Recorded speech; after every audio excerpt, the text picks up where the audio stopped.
अच्छा जी, यहाँ पे देखें, ये मैंने अभी इसको दोनों जैक खोल दिए, ये एक ये पॉजिटिव और एक ये नेगेटिव। तो अभी मैं इसकी यहाँ से कंटिन्यूटी चेक करूँगा, यहाँ से पावर चेक करनी है कि यहाँ आया कि पावर आ रही है कि नहीं। तो कैमरा नज़दीक करें जी, ये न्यूट्रल है, ये देखें ये, और ये फेस आ रहा है हमारा, ये पॉजिटिव आ रहा है, नेगेटिव पॉजिटिव।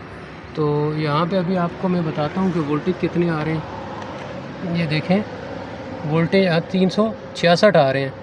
अच्छा, इसमें एक बात याद रखनी है कि यहाँ पे लगाएं जी, इसके ऊपर अगर यहाँ पे एक डॉट का निशान आएगा तो ये समझेंगे कि हमारे कनेक्शन उल्टे हैं, यानी कि नेगेटिव पॉजिटिव हमने गलत लगाया हुआ है। जैसे ये मैं अभी आपको देखें, रेड जो है ना, ये यहाँ पे लगी है, ये पॉजिटिव है, ये नेगेटिव है।